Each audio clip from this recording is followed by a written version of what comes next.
Today you become a Song-dynasty Lingyin temple painter monk. At 7 I was sold by my parents to a Jiangnan monastery and shaved. And at 25 my master told me by the Lotus-Pond that next month I must go to Bianliang as a body double for the imperial court. In 1078 when I was 7 a great drought struck Jiangnan, and my father carried me on a bamboo shoulder pole from Shaoxing all the way to the front gate of Lingyin Temple in Hangzhou.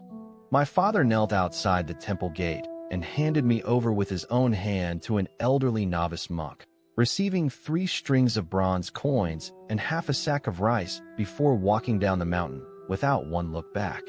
Abbot Daoshan touched my shaved head and said, "This child has quiet brows and eyes. Then keep him on as a small attendant in the inner hall to follow chanting practice with the others."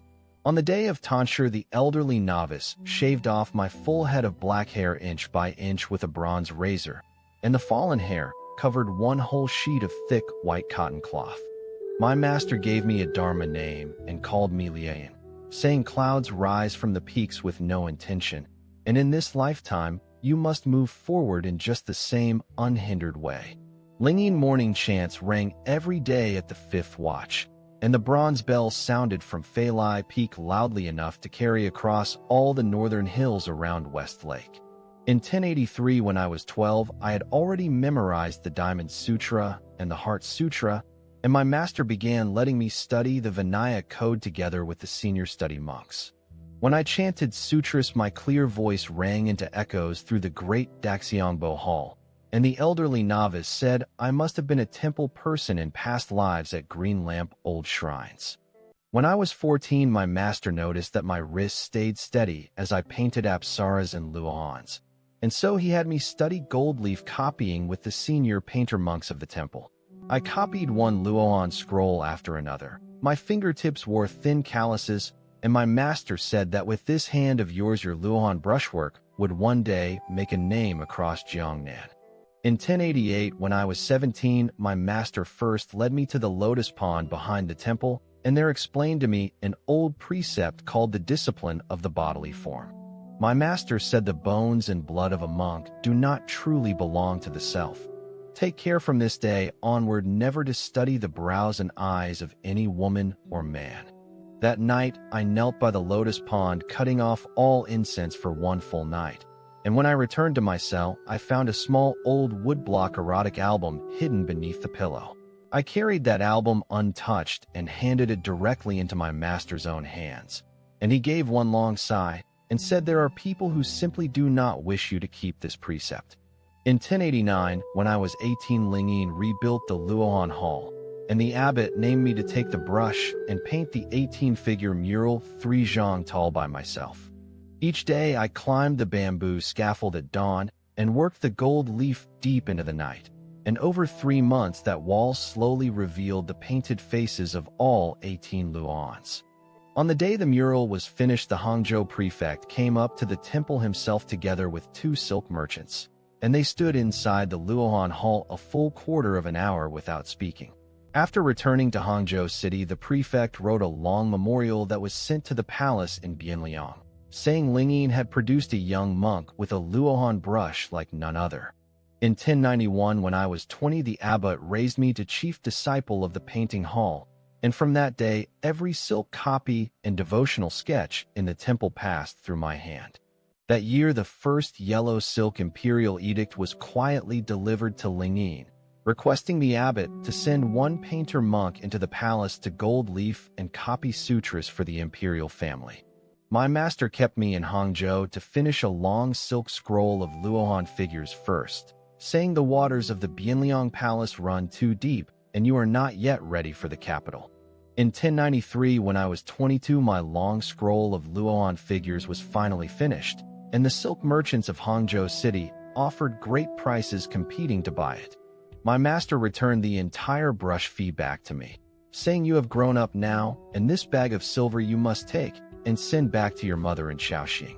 When I returned to my old home in Shaoxing, I learned my father had died of illness 3 years before, and my mother lived in a neighbor's firewood shed washing old hemp cloth for others.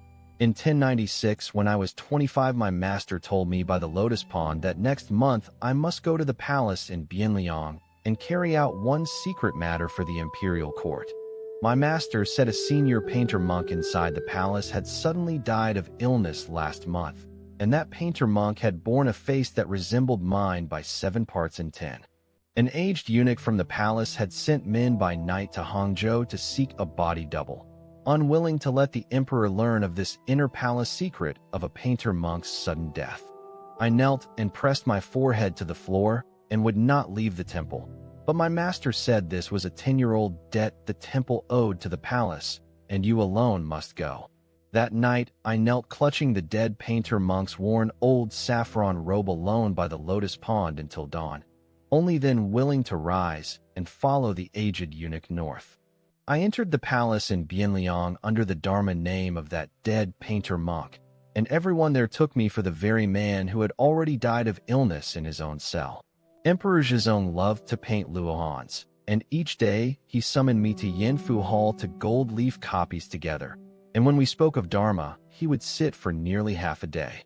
For 3 full months, I painted luohan scrolls for the emperor, and the silver delivered by the palace eunuchs piled up across the carved cedar table of my small inner chamber. In spring 1097, an old court painter brought new work into the palace. After a few long looks at me, he knelt and reported to the emperor that this painter monk was not the original man. That night, the aged eunuch pushed me into a covered charcoal cart, and together with 3 rolled luohan scrolls quietly escorted me out through the south gate of Bianliang city. I hid in that charcoal cart for a full 21 days before returning to Lingyin in Jiangnan, and stepping through the gate, I learned that Master Daoshan had passed away the previous night. I knelt at the Lotus-Pond, keeping watch beside my master's mortuary tablet for 3 full days and nights, and that whole pond of summer lotus dropped its petals one bloom after another. The new abbot was my master's junior brother, and using that old body double affair from Bianliang, he drove me out of the painting hall and kept me only in the backyard chopping wood and hauling water. In 1099, when I was 28, I sealed the luohan scroll my master had left me into the bottom of an old camphor chest, and from that day, I never took up the brush again. Each day before dawn, I carried water up to the stone steps outside the front gate, looking down at the rising smoke of Hangzhou city as the thought of returning to lay life slowly grew in me. In 1101, when I was 30, I handed a folded paper of laicization to the new abbot, and he gave a cold nod and said this temple would sooner or later have to clear you out anyway. On the night my hair began to grow back, I sat alone by the Lotus-Pond, running my hand over the new dark stubble on my head and feeling lighter than I had been in many years. I came down from Lingyin Mountain, fetched my mother from Shaoxing first, and traveled together with her toward Huzhou, copying paintings for small village shrines along the road to live. In 1106, when I was 35, I used the silver I had saved over those years and opened a small tea house outside Qingba Gate in Hangzhou named Lianyingzhai, the studio of lotus shadows. I opened a small pond at the back of Lianyingzhai and planted a few stalks of white lotus, and each dawn while boiling water I would go and stand a while at the edge of the pond. One day an old scholar came into the tea house wishing to hear Dharma, and so I told him sentence by sentence the old precepts my master had spoken beside the Lotus-Pond long ago. In 1108, outside Qingba Gate, I took in 2 small orphans who had no father and no mother, teaching them to read and write, and also to gold leaf luohan figures by hand. I took the luohan scroll back out from the bottom of the camphor chest and hung it on the inner wall of Lianyingzhai, so that the 2 small orphans could copy it day after day. Only then did I understand that the discipline of the bodily form my master once spoke of was never about denying others, but about never bowing my head to any empty fame or empty profit. This is the life of a Song-dynasty Lingyin painter monk, and if your fate has ever been changed by a single secret matter, please leave a comment. Next episode you choose: A Tang Dynasty Dunhuang muralist, or B a Ming Dynasty embroidered uniform guard swordsman. Vote in the comments. This work is fictional dramatization for entertainment only.